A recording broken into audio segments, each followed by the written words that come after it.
In the Ethiopian culture, if you hear so-and-so getting married, you show up. Yeah. So we had a destination wedding just because I was in my 40s. I had too many people that would have been offended if I didn't invite those names. Oh, right.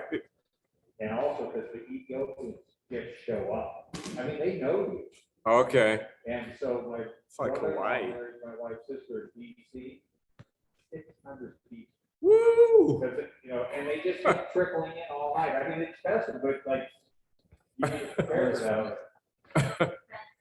Is that Steve? That's Steve. Hey, Steve, how are you? I'm good, Jay. How about you and Kevin? What's Thanks for going on? doing this. What's up, Steve? Hey, thank you for doing this. We appreciate it very much. Sure. Uh, Is that your office? Where are you? I'm actually in my home. Oh, okay. That's nice. I like that.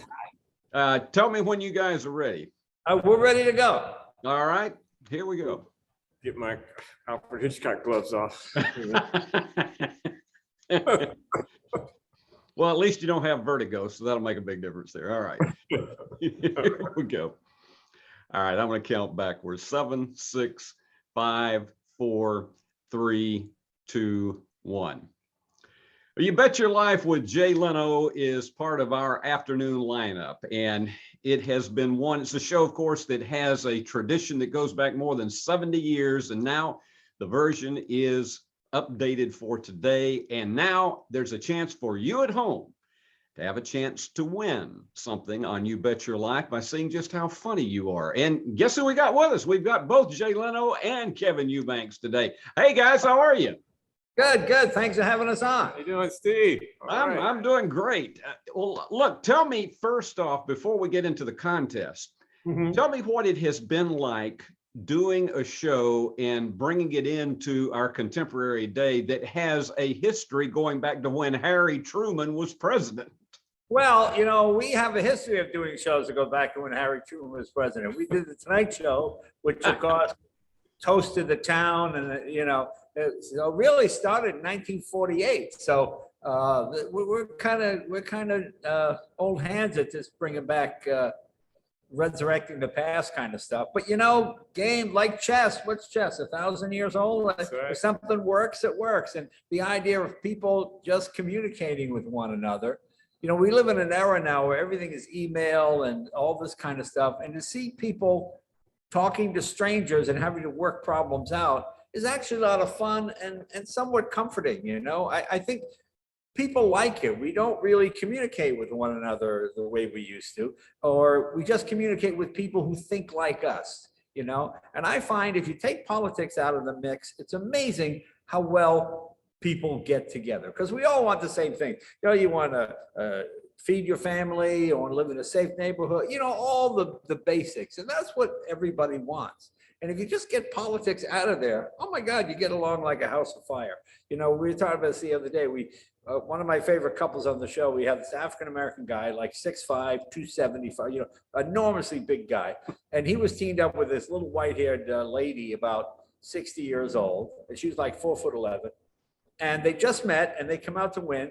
And every time they got a question right, he would pick her up like a rag doll, like this, and she would go, oh, and they would high five each other. And you say, so where in real life would these two ever interact and have this much fun? But they were two complete strangers. They met for the first time. They quickly got into the groove of what they had to do to win the money, and they had fun. And that's what it's all about. Kevin, just out of curiosity, what has been your experience with the show as seeing the average Joe and Mabel that come on as contestants and how funny they sometimes are? What I really, really love about it is it's the personality of people that just comes out. And everybody has some funny things to say, and they don't know each other. Before you know it, they really like what they're doing.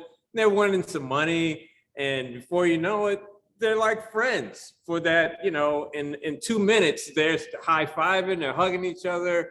And it just, if you let people get comfortable, then all of that stuff comes out. and they're there in common purpose of just having fun. And sometimes they're funny because they're so good. And sometimes they're funny because they're so bad.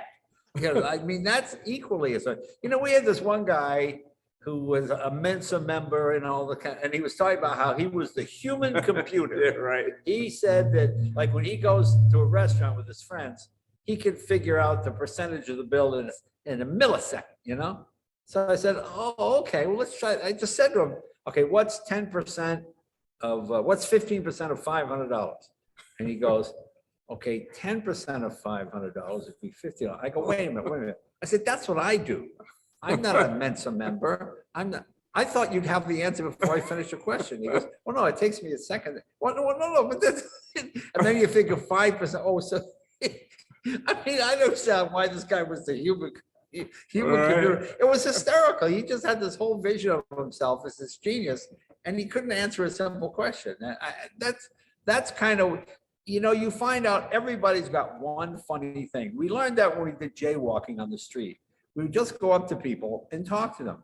And in the whole 22 years of doing that, I never got a letter saying, oh, you made me look stupid or you embarrassed me. Because that's not what people would embarrass themselves. You just ask them a question and you wait for the answer. And a lot of times they're just tripping over themselves and they actually laugh at themselves. And that's the most fun, is when the people are in on the joke. We don't make fun of anyone. We let people make fun of themselves and then laugh at themselves while they do it. Kind of like, that's what made Candid Camera such a success. People went on and they just realized, what? They get a human reaction to some crazy thing. And that's what we get here. And that's what I love about it.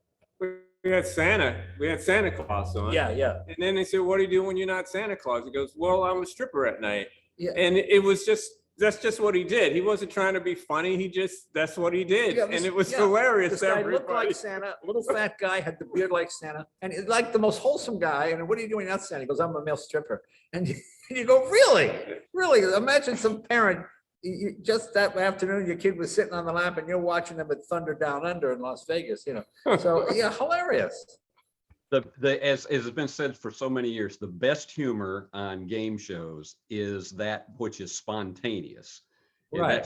That's what made To Tell the Truth, I've Got a Secret, What's My Line so long lasting, is because the humor was not scripted. You just couldn't write a script with the people like you have as contestants on the show. Yeah, and the key is you're always on the same level as the contestant. You're never talking down to the contestant and you're never making fun of the contestant. You're just curious. And in that curiosity comes, now, sir, you say you did it, but how do you do, I mean, that was always the fun part about it, that people never felt they were humiliated or embarrassed. I hate these reality shows where they shock somebody or trick them into saying something or doing something which is not in their character. On our show, we just follow the natural pattern.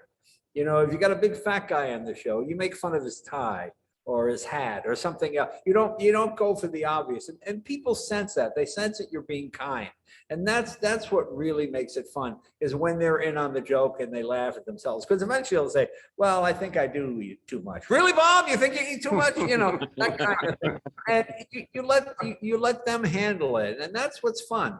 Because even the contestants that aren't great are still pretty good. That's true. Because they're That's right. relaxed and they're having a good time, and there's not so much money at stake that if they lose it, their life is over. It's what I call month-changing money, not life-changing money. About the lady that had a Christmas tree in every room in her house. She had a Christmas tree in every room, and her husband was saying, okay, that's enough. And she goes, oh no, we got a couple more rooms to go. But that was just the way she was. She wasn't trying to be funny.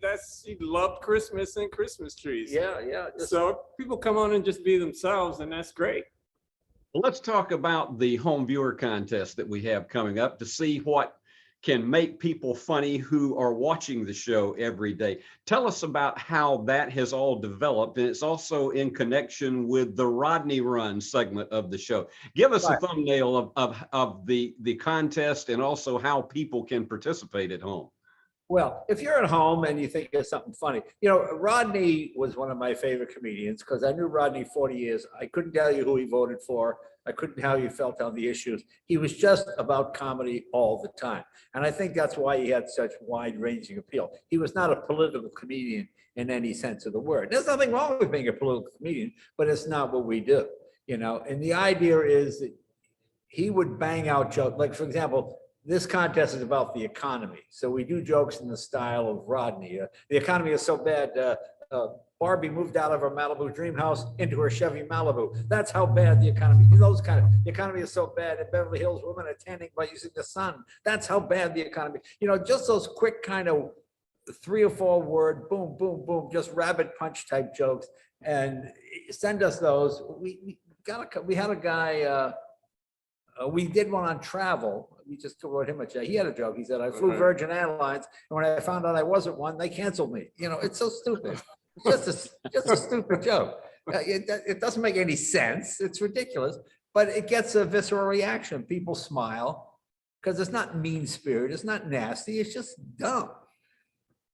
So in doing this, what we're looking for in trying to find out funny things from people is something that's really a short snippet, not a biography of their life. I don't want a biography. Just want to remember Rodney. I get no respect. I tell you, Jay, things are so bad. My favorite, the best Rodney joke to me was one of my favorites where he said, I walked past a strip club. It said topless and bottomless. So I went in. There was nobody there. I mean,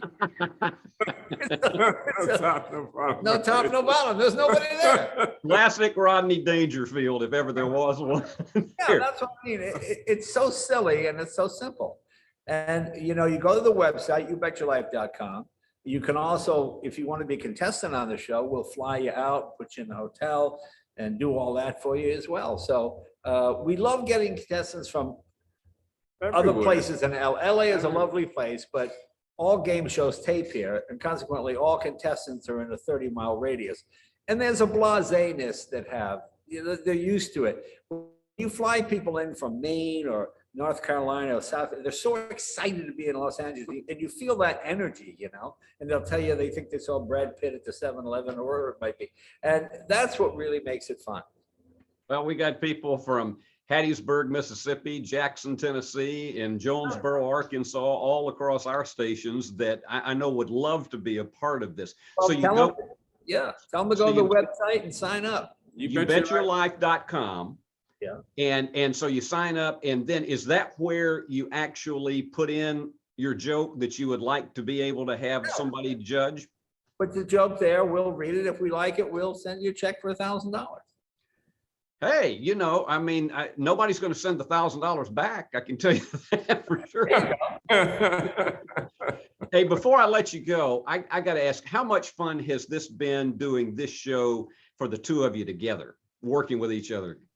Well, it's really been fun because when the day is done, it's done. When you do the Tonight Show, you had to see the movie, you had to read the book, you had to listen to the album, you had to study the questions you're going to ask the guest and what it might be. This, it's just, Bob, where you from? What do you do there, Bob? I sell insurance. All right, Bob, you ready to play the game? Yeah, and then you have, and the people raring to go, and it's just like meeting people on the street, like jaywalking. They come out, they're all enthused, they're excited.